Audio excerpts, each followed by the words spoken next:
Queridos amigos do canal Voz Missionária, sejam muito bem-vindos a mais um vídeo, a mais uma vez para termos uma conversa aqui nesse nosso canal. Antes de irmos ao nosso tema de hoje, gostaria que mais uma vez fizéssemos uma oração como sempre. Então vamos curvar as nossas frontes em reverência a Deus e vamos orar. Santo poderoso Pai das alturas, graças te rendemos nesta hora, Senhor, pela vida, pela saúde, pelo amor e por tudo quanto o Senhor tem dado a nós, por tudo que o Senhor tem feito por nós, porque o Senhor existe e porque o Senhor nos ama. Pedimos nesta hora, Senhor, que possa se manifestar a Tua presença aqui, que possamos compreender, Pai, este tema tão controverso, estudado muitas vezes e que dessas vezes muitos cristãos com muitas dúvidas. É o que pedimos nesta hora, em nome de Jesus Cristo. Amém. Bom, feita a nossa oração, hoje vamos falar de um tema um pouco complexo, problemático, curioso.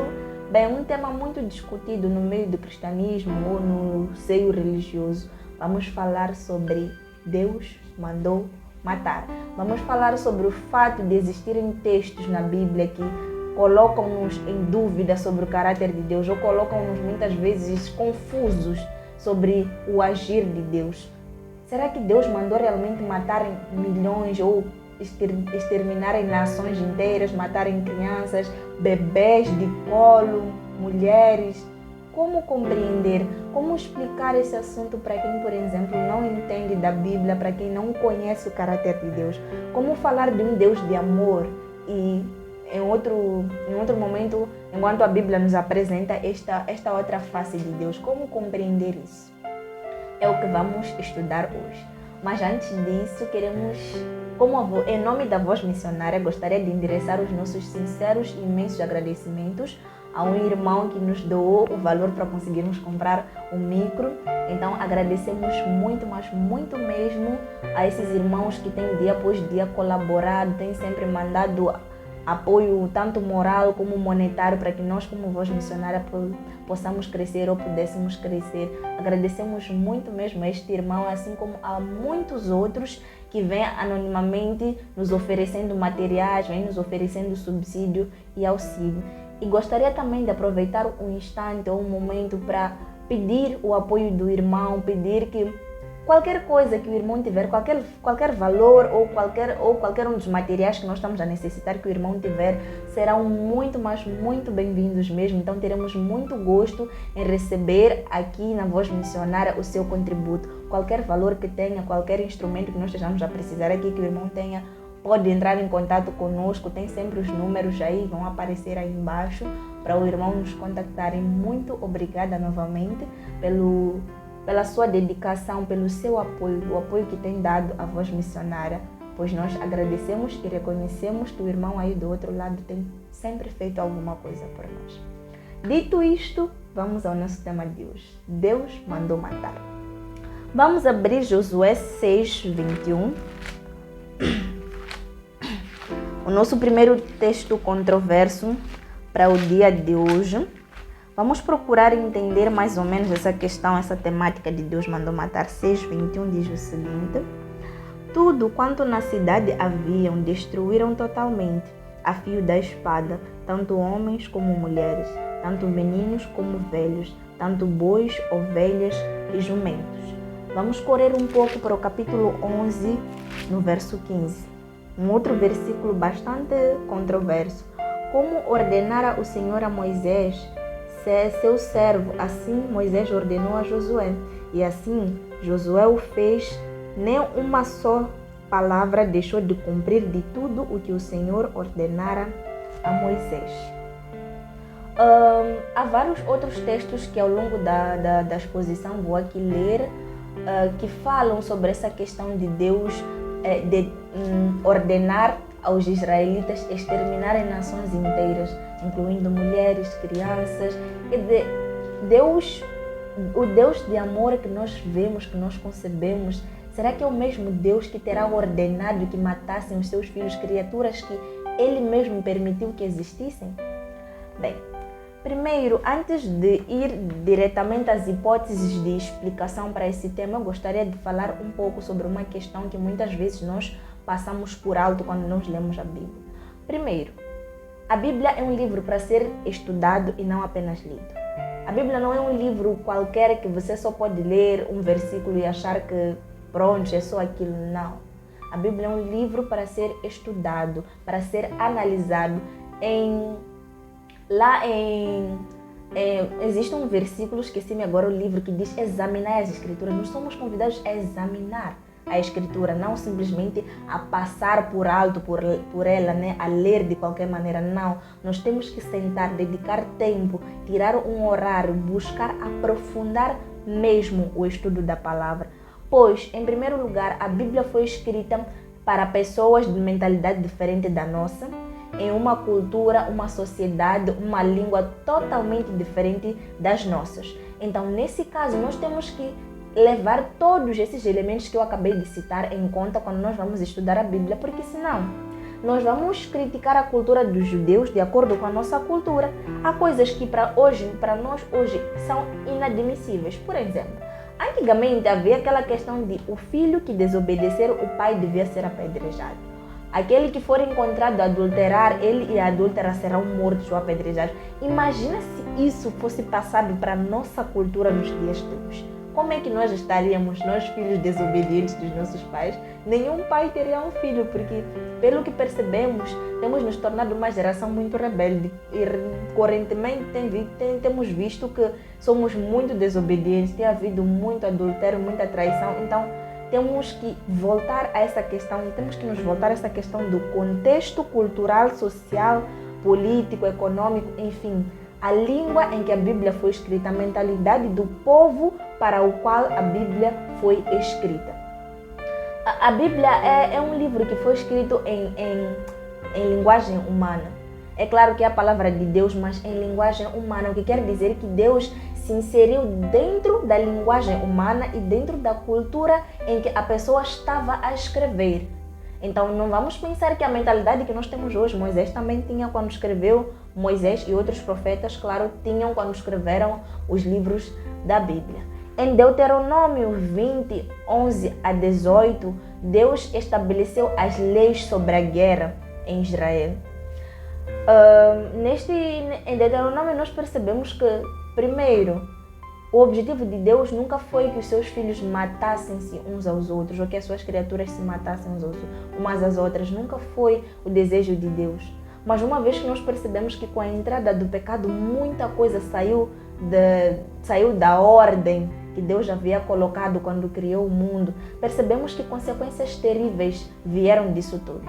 E do ponto de vista de, por exemplo, tomando a questão dos cananeus, né, da ida do povo de Israel a Canaã.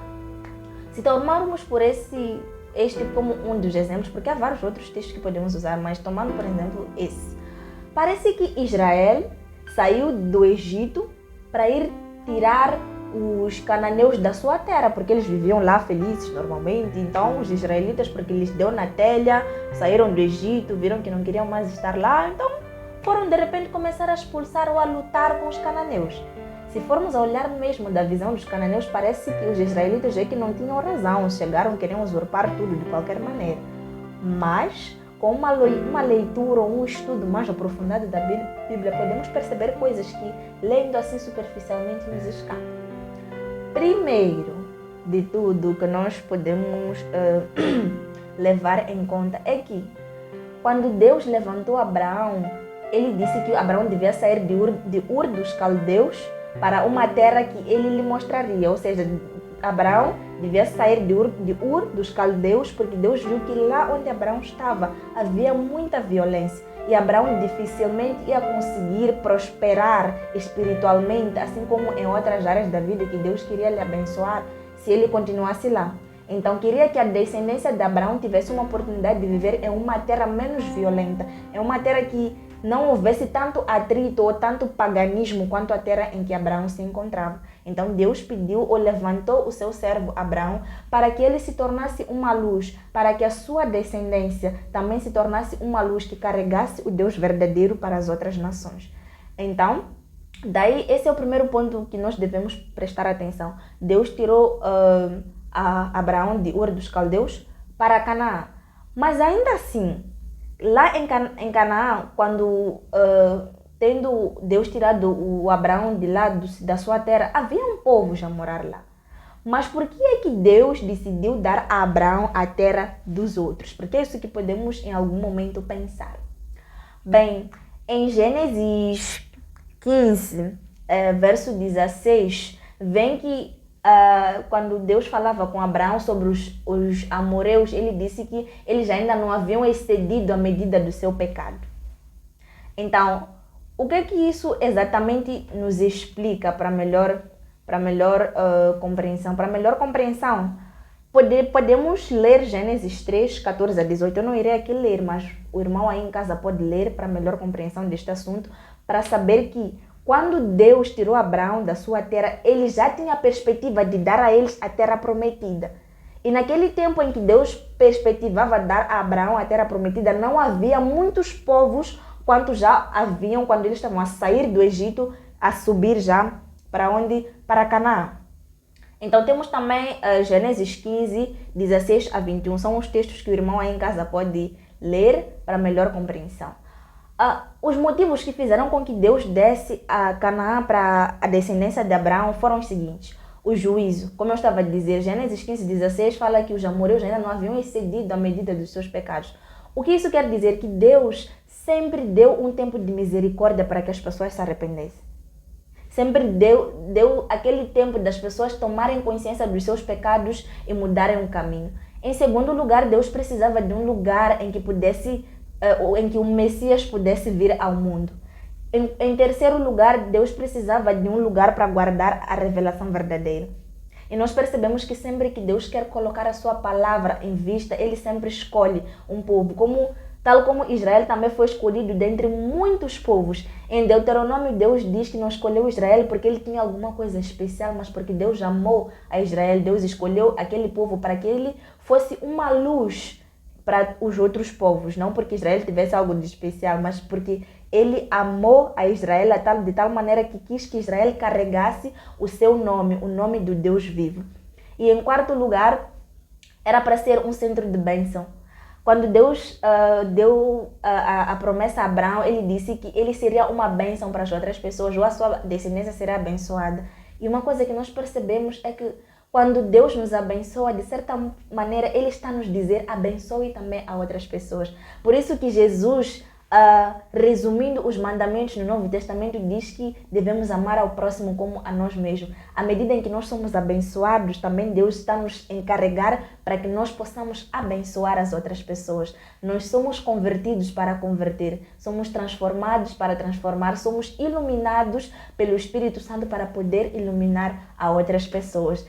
Essa é uma lição que nós também devemos carregar. E desta maneira podemos perceber que Canaã já havia sido prometida primeiramente para Abraão. E quando Abraão chegou em Canaã, ele comprou a terra, ele não usurpou a terra. Até porque o único relato em que Abraão aparece guerreando é quando ele foi resgatar o seu sobrinho Ló. Fora isso, nós não vemos Abraão com um espírito sanguinário, com um espírito de guerra. Bom, iremos colocar depois na tela alguns versículos que ilustram como é que Abraão adquiriu a terra de Canaã. Mas uma das coisas que nós devemos saber é que Abraão era uma pessoa que havia sido abençoada abundantemente em questão também material, não apenas espiritual. Então, ele comprou terras, ergueu cidades aí na terra de Canaã. E um exemplo daquilo que trouxe muito mais riqueza para ele é a construção de poços. Isso equivale, por exemplo, a ter um posto de abastecimento ou de combustível na estrada. Por exemplo, quando se viaja daqui para Inhambane, você não vai sair daqui para Inhambane sem abastecer. E quem, por exemplo, então vamos colocar este exemplo também para o tempo de Abraão. A terra de Canaã era como um oásis no meio do deserto. Então pensem num lugar em que as pessoas poderiam descansar, poderiam comer, poderiam deixar os seus animais também descansarem, poderiam dormir, tirar água. Então era como se fosse também uma fonte de renda. Então Abraão ficou muito rico a partir disto que ele fazia, erguer poços. Era como colocar postos de abastecimento no meio da estrada para ajudar as pessoas a abastecerem os seus carros ou também a comprarem água, a comprarem comida no meio da estrada. Enfim. Mas vemos uma mudança de percurso a partir do momento em que os irmãos de José o vendem no Egito. Não era plano de Deus, irmãos, que José fosse para o Egito, que José sofresse todas aquelas aflições que ele sofreu. Mas nós, como somos filhos de um Deus de amor, de um Deus que é especialista em recomeços, em reestruturação de vidas, nós vemos Deus reestruturando, erguendo José no meio daquele crisol, no meio daquela situação, daquela circunstância em que ele foi colocado pelos irmãos. Vemos Deus reconstruindo a vida de muitas outras pessoas além de José, mas focando exatamente na história de José, vemos um desvio de percurso. Na história do povo de Israel, eles não deveriam ter ido crescer no Egito, eles deveriam ter ido crescer na terra deles, na terra que Deus havia prometido para eles. E como consequência do fato de José ter sido próspero e se tornado governador do Egito, toda a família foi para lá e o povo de Israel acabou crescendo, se desenvolvendo no Egito, até o momento em que Deus chamou o seu povo para voltar à terra que era deles. Então percebemos que Israel, ao sair do Egito para Canaã, não foi usurpar a terra de outros, eles foram reaver o que já era deles. Só que, ao voltar para lá, quando Deus chamou Abraão para ir para lá, já havia povos violentos. Imaginem depois deles terem saído, ficado muitos anos no Egito e depois tendo voltado para lá. Já havia povos muito mais perversos e com uma violência absurdamente grande e cada vez maior. E vendo Deus que era necessário, vendo Deus as práticas, aquilo que aquele povo era, ele viu que não seria proveitoso para ninguém, muito menos para Israel, que eles se aproximassem, que eles tivessem contato com aquele tipo de culturas. Tem-se dito ultimamente que toda a cultura deve ser valorizada e respeitada, mas irmãos, vamos pensar em pessoas. Eu nem tenho palavra para descrever aqueles povos, não tenho mesmo palavra para descrever, mas tudo o que eu posso dizer é que eles eram povos que praticavam, por exemplo, sacrifícios de crianças. Eles ensinavam métodos de matar que são inimagináveis. Crianças aprendiam a matar e de formas terríveis, muito cedo. Ainda muito cedo as crianças aprendiam a matar.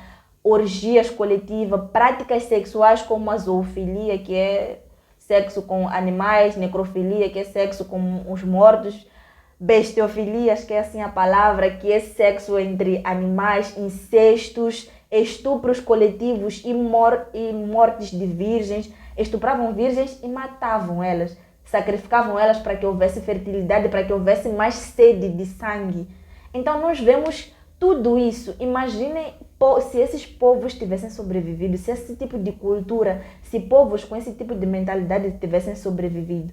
Quanta coisa, irmãos, não estaria hoje desgraçada, mais desgraçada do que já está, porque a coisa já é desgraçada. Então imagine se nós tivéssemos aprendido coisas como essas. Imaginem povos, crianças que são ensinadas desde cedo a matar, crianças que são ensinadas a fazer cada tipo de coisas inimagináveis.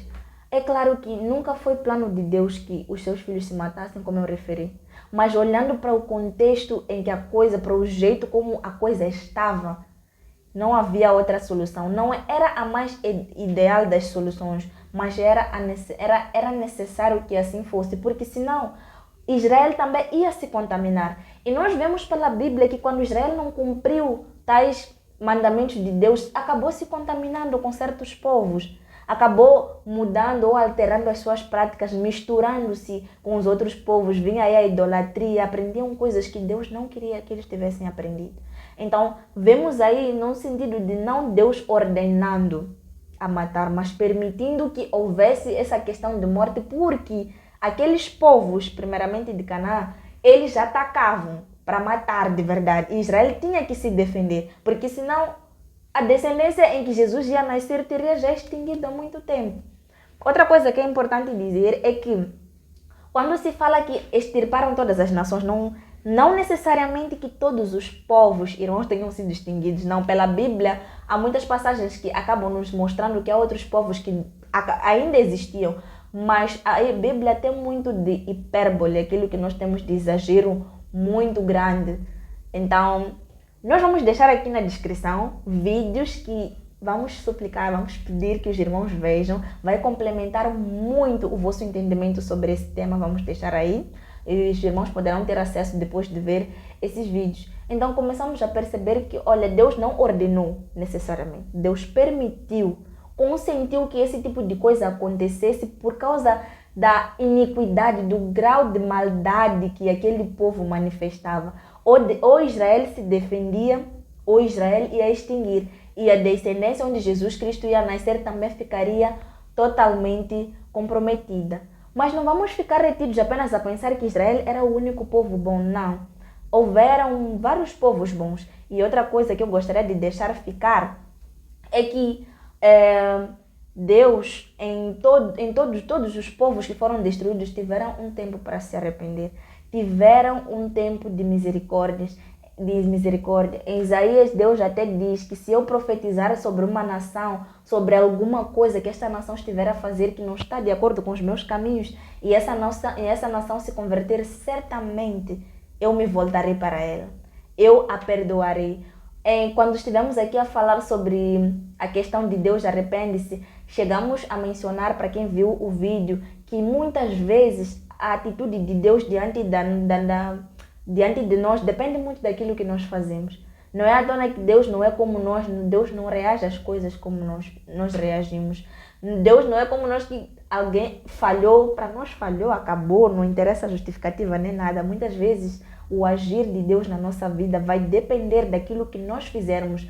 A autoridade que nós dermos a Deus na nossa vida é essa mesma que Ele terá. Ele nunca vai usurpar o trono do nosso coração. Ele nunca vai querer combater com outra coisa que esteja a ocupar as nossas ideias ou o nosso coração. Então Deus, vamos lembrar, irmãos, é um Deus de misericórdia.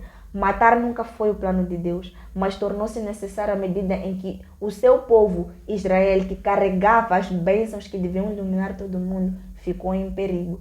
Que possamos refletir hoje como nós temos matado os nossos irmãos, através da nossa palavra, através do preconceito, através dos julgamentos que nós temos feito, também temos matado os nossos irmãos. Talvez nós possamos julgar a atitude daquele povo, porque, enfim, nós nascemos numa cultura diferente, mas se nós realmente aprofundarmos o estudo na palavra de Deus, iremos perceber em que situação realmente se encontrava Israel, em que contexto tudo isso aconteceu. Nós poderemos perceber que não há nenhuma diferença entre o Deus do Novo Testamento e o Deus do Velho Testamento. Ele continua o mesmo para os séculos dos séculos. Espero que possa ter ficado um pouco mais clarificado quanto a esse assunto. Que Deus possa lhe abençoar imensamente. Não se esqueça de dar seu like, de compartilhar nossos vídeos, porque isso nos ajuda muito e ajuda também a outros a conhecer esta mesma palavra que o irmão está aqui a conhecer, a ter esses esclarecimentos sobre esses assuntos que estamos aqui a tratar. Novamente, gostaríamos de apelar que mande sempre o seu apoio, precisamos mesmo muito, e desde já agradecemos por estar aí do outro lado. Que Deus possa lhe abençoar em nome de Jesus. Amém.